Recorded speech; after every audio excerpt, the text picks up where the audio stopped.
Hey everyone, welcome back to Empower Autism. Today we're going to be talking about leisure skills and how to develop them. This is a question that I get a lot when working in the field. Parents are really concerned with their child's limited interests. So we're going to be talking about that, and we're going to be talking about how to develop new interests. So, what are leisure skills? They're just things that kids enjoy doing throughout the day, right? It could be playing with puzzles, it could be playing on the iPad, playing baseball, playing with blocks, playing with dolls, whatever it may be. It's just things that kids enjoy doing. And why are leisure skills so important?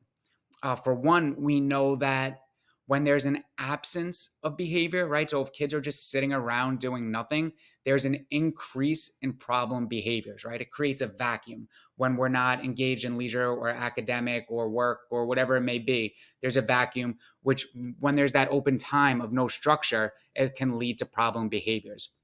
Number two, leisure skills can help to develop social skills, right? You talk about your activities with your peers, you talk about your activities with your family, you engage in activities with your peers and your families, right? It's going to increase our social skills, it's going to help our social skills.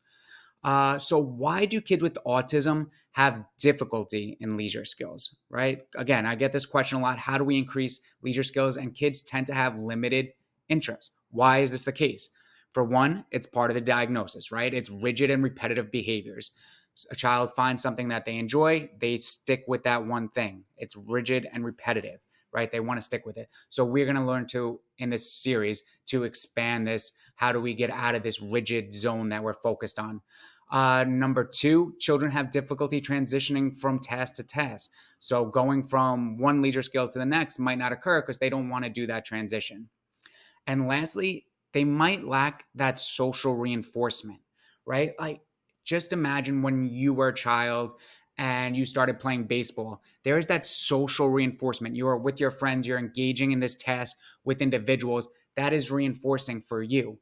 However, that might not be reinforcing for the child, or that might not be reinforcing for the individual. So what we have to do is we have to contrive reinforcement, right? We have to create our own reinforcement if that social reinforcement is not there for that individual. So stick with us in this series. We're going to talk about leisure skills. We're going to talk about how to develop them, how we can get new interests. We have a few episodes.